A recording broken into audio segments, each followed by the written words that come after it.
Režisierius yra tokia centrinė figūra aikštelėje, tai faktas, kad jam reikia daugiausia tos pirmuko pagalbos, bet yra visi kiti departamentai, operatoriaus, dailės, kostiumų, grimo, garso ir taip toliau. Ir režisierius asistentas, kaip čia pasakyti, jis nėra, kad juos kažkaip valdo, bet jis yra tokia informacinė bazė, kuriuos visus apjungia į vieną mechanizmą, kad jie gali bendrai funkcionuoti, nes jie visi tarpusavį šiaip dauguma nesišneka. Ten grimerė nežino, ką operatorius ruošiasi daryti dabar šitam kadre. Bet čia atsirandu aš, kuris sužino iš operatoriaus kažkokios informacijos, kuri galbūt galėtų grimeriai padėti ir aš tada perduodu ją. Kad čia yra tokia viena dalis aikštelė, kas vyksta. Kita didelė dalis yra filmavimo planavimas, kur tas režisieriaus asistentas, jisai daro filmo planą, kada bus filmuojama, kuriuo paros metu, nuo kada iki kada tą sceną būtent filmuosim. Tokį daro didelį planą, kur yra visas filmavimas, visas filmas yra sudėtas ant popieriaus, visus pamainos.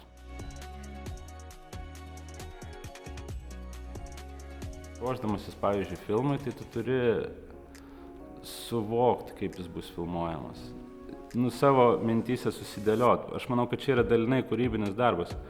Kad nuspėt, kiek laiko truks pamainos, kada, ką po ko filmuot, kas režisieriui geriau, kas blogiau, kas filmai geriau, kas blogiau, tu turi kažkokių įsijungti kūrybinių dalykų. Kur yra to kūrybinio, bet yra labai nedaug. Nėra, kad čia. Vis tiek tai yra techninė specialybė.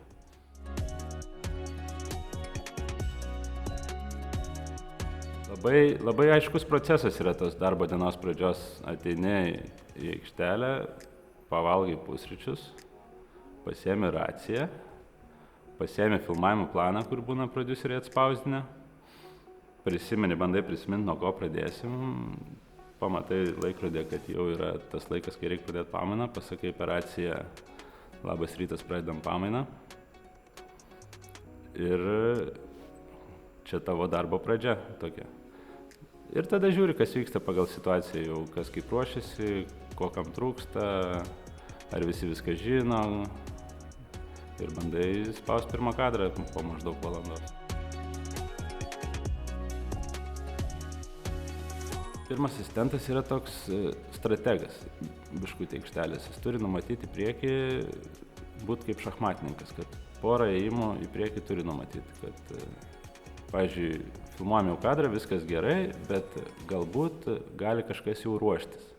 Pavyzdžiui, greitimam kambarį bardakas, o ten filmuosim sceną, galbūt dailininkai galėtų kažkas iš jų komandos, kas ir nėra aikšteliai, eiti jau ten tvarkytis. Tai šitas turi būti toks strateginis mąstymas į priekį, kaip čia efektyviai viską sudėlioti, nes galbūt mes jau ateisim, bus jie pasiruošę, tada nebetrukdys apšvietėjams ir taip toliau. Tai yra toks strateginis, loginis mąstymas, aš manau, svarbi savybė. Turi pirmas asistentas su labai skirtingai žmonėm mokėti bendrauti ir nepasiduoti kažkokiam emociniam terorui, nes to dalyko yra aikštelėje. Ypač kai pradedi, kai dar esi toksai visai žalias, tai susidurti su apšvietėjais ten ir gripais, kurie atvažiuoja su motociklais į pamainą ir tu esi visiškai žalias, tai tu turi juos atlaikyti. Ir ne tik, kad atlaikyti, tu turi juos taip biškutį valdyti aikštelėje. Ir dėl to reikia tokio kažkokios, emocinės stiprybės, ganėtinai nemažai. Ir kad tu prie tų skirtingų žmonių prieiti, skirtingi režisieriai, skirtingi, ten pas vienus didelis ego, pas kitus mažas, turi suprasti, kaip vienam režisieriui pasakyti, kad jau paskubėk, nes jau nebeturim laiko, nes vieni supranta, kiti ne. Tai reikia tokio biškutį emocinio, aš vadinau raštingumas, aš nežinau, ar čia teisingas terminas. Pirmukui labai svarbu išjaust, kiek laiko truks koks procesas.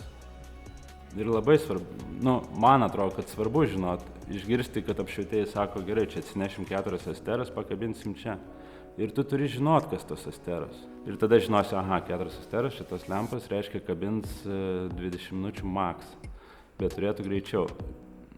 Ir taip gali tada kitus dalykus susiplanuoti, kad režisieriui gali sakyti, gerai, gali pasidaryti vieną repeticiją, nes čia kabina tas 4 lempas ir aš žinau, kiek jos truks. Tai aš manau, kad labai svarbu pasidomėti įvairiais kino aspektais. Tiek režisieriaus darbu, kaip jis mėgsta dirbti, tiek operatoriaus, apšvietėjais, kostiumais, grimu, spec-efektais, dailė.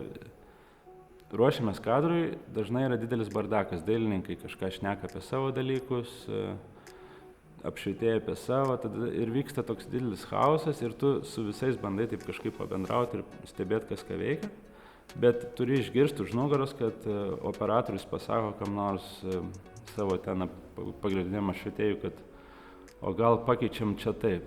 Ir tu išgirsti, nes tau čia svarbi informacija, bet galėtum ir neišgirsti, nes aplinkui visi šneka. Tai va šitas, man atrodo, įgūdis pirmukui yra ypač svarbus, kad klausytis 100 pokalbių, bet atsirinkta informacija, kuri tau yra, kažkokios svarbos turi tau ir filmavimui. Mane žavi šitas visas toks organizmas, kur labai didelis toks, labai skirtingi žmonės sueina vienam, bet svarbu kūrybiniam tikslui, kur matyti tuos pačius apšvietėjus ir ten gripus, kurie yra visiškai kitokio maštabo žmonės, negu ten yra menininkai, kažkokie dailininkai ir kitokio negu garsistai ir jie visi yra vienam tiksle, bet padaryti filmą, kuris yra toks labai kūrybinis darbas. Čia kaip, nežinau, pasamdytum suvirintojų 100, kad jie gamintų kažkokią labai gražią, mielą skulptūrą. Mane labai žavi, šitas sąjunga žmonių, labai iš skirtingų sričių, profesijų, kažkokių šiaip gyvenimo patirčių, kurie kuria kažkokį tokį filmą, kuris gali būti ten vienoks, kitoks, ir ten smagu stebėti. Vyksta vasarą filmavimai kažkur už Vilniaus, suvažiuoja apšvietėjai su motociklais, visi tenai stato tos didžiulius geležis lempas, ten kranus, o filmuojam kokį ten filmą apie mažą mergaitę, kuri ten žaidžia. Toks labai yra fainas kontrastas kaip šitas toks didelis organizmas, skirtingų žmonių daro kūrybinį projektą.